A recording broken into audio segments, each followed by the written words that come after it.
This is the Sega Saturn, Sega's dedicated 32-bit console set to rival the PlayStation.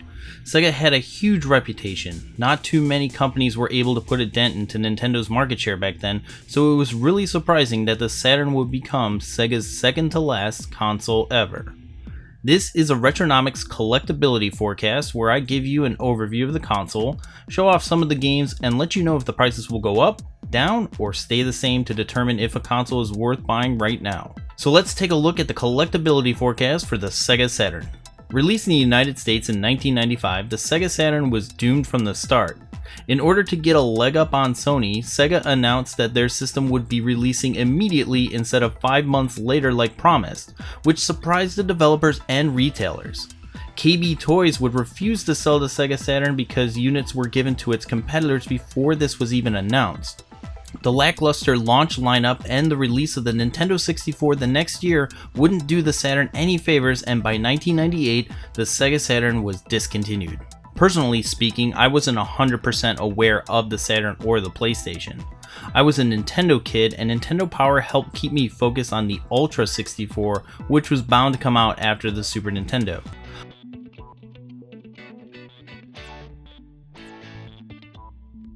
This is the US version, which is black, and the only color that we got. Japan got a white edition and a whole bunch of other special editions which look way cooler. There was a slight revision of the US version which can be determined by the shape of the buttons. The first version has oval buttons at an angle, and the second version has circle buttons. There's a debate on whether or not the second version is more reliable than the first one, but I haven't been able to find any definitive proof. Historically though, the second version is always the one that has the kinks worked out, but usually is missing a feature or two to cut costs. Sega has also learned their lesson from the Sega Genesis, CD, and 32X by putting the power supply inside the console so that it can be powered by a standard plug much like the PlayStation 1 and later the Dreamcast. The AV cables are still proprietary but can easily be found by a third-party source.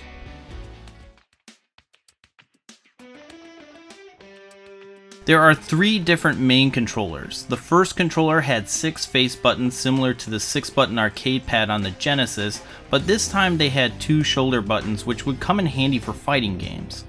The revision of the Sega Saturn would also come out with a better controller. The new pad is flatter, has a more defined directional pad, and better shoulder buttons. The third controller would be the most revolutionary, the 3D controller. Now this is the first controller with an analog stick, beating out the Nintendo 64. The controller is significantly larger than the others but surprisingly comfortable to hold. It can be used for 3D or 2D games.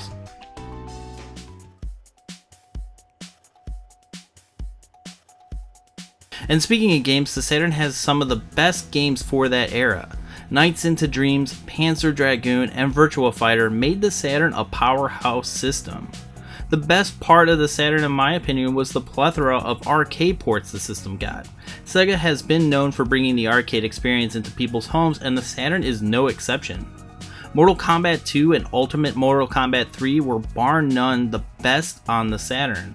Well, the best that they could be. Matches where characters got swapped out were subject to load times.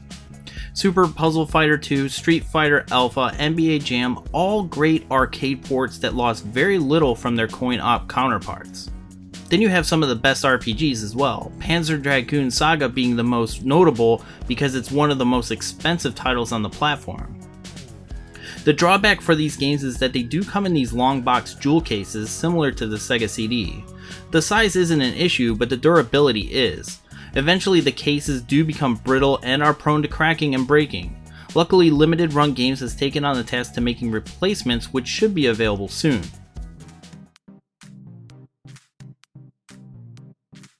Like most CD-based games of the 1990s, the Sega Saturn is prone to having its laser die out, rendering the system useless. While it can be replaced, it's not a very easy task for novices, and if you don't know what you're doing, you can damage your system even further.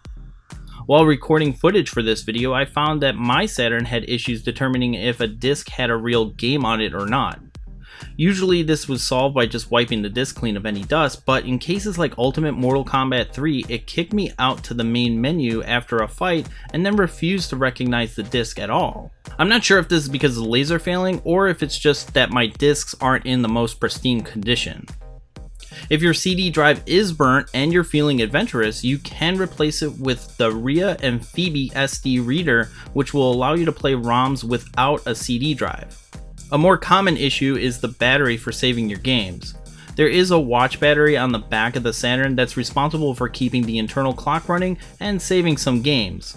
It does run out of juice every couple of years, so any progress it saved will disappear with every change of the battery. I recommend getting a Game Shark or Action Replay, which acts as a memory card, a RAM expansion, and an import adapter for Japanese games. If you do get a card, it is recommended that you leave it in the cartridge slot, as many people have reported that repeatedly removing and inserting the card can damage the pins.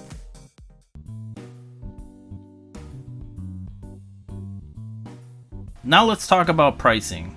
The Sega Saturn itself is climbing in value. 5 years ago I paid $35, and now one with AV cables and a controller will run you anywhere from $80 to $120. It might be worth the hassle to import a Saturn from Japan and use an Action Replay to run US games, since they're a little bit less expensive. The controllers are anywhere from $20 for the first gen and $35 for the second generation. The 3D controller is a little bit harder to find and will run you about $30 to $50 depending on the condition it's in. Now, Sega Saturn game prices might be pretty high, but only 10% of the library is over $100, and even more interesting is that 80% of the Sega Saturn library is under $50. The two highest priced games are Panzer Dragoon Saga at $630 and Daytona USA Netlink at $783. But those aren't the only games climbing in value.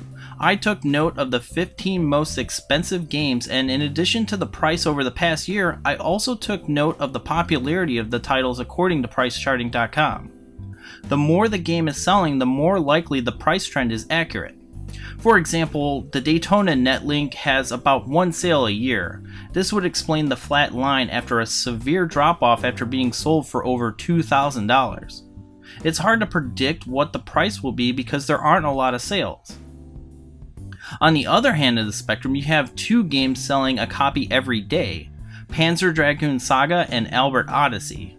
Panzer Dragoon Saga will probably rise in price leading up to the holiday season, but with all the Sega stuff being announced like new controllers, the popularity of the Saturn is climbing as well. Albert Odyssey will probably see a higher rate of change than Panzer Dragoon Saga simply because it's significantly cheaper than Panzer Dragoon, which would cause a lot of people looking to get into Saturn collecting to pick that one up first.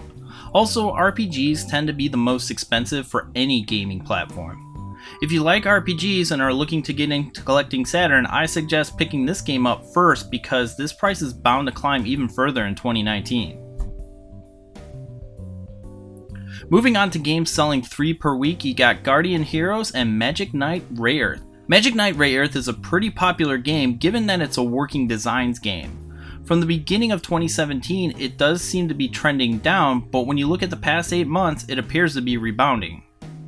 I expect this to be a 400 plus game in the next year or two, but given its volatility it's experienced, it probably will have a couple of dips along the way.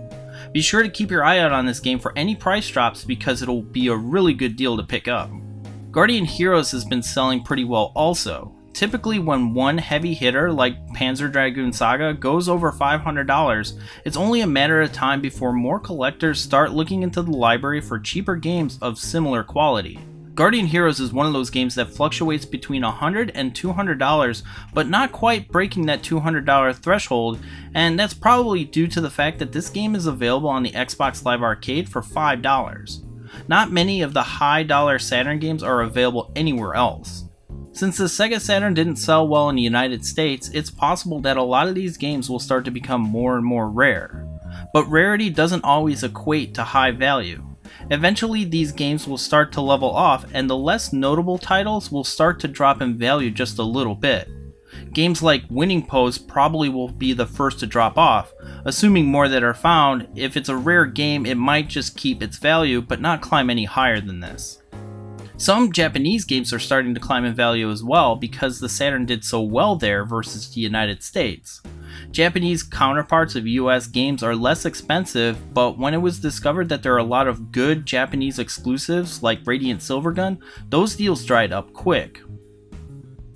If you're okay with it, you can always burn CDs of your favorite games and play them that way. But beware that the Sega Saturn has to work harder to read those CDs, so your laser might burn out faster. There are solutions to play ROMs from an SD card like the Rhea and Phoebe, but since the Saturn has been so difficult to emulate, most of the methods are invasive and require you to remove parts from the Saturn. There is an optical drive emulator that just plugs into the back of the system that was created by Professor Abrasive, but we're still a long way from being able to purchase it, so it's just a proof of concept for now. So is the Sega Saturn worth collecting today? Absolutely.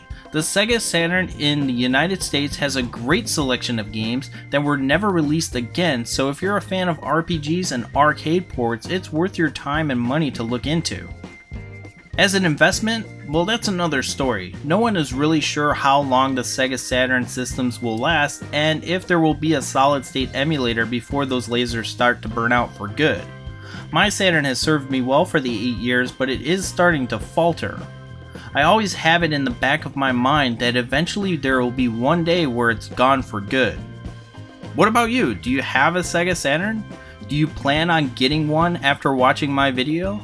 What system should I forecast next? Let me know in the comments below, and if you like this video, give it a thumbs up, and if you're new here, consider subscribing for future retro and modern gaming content.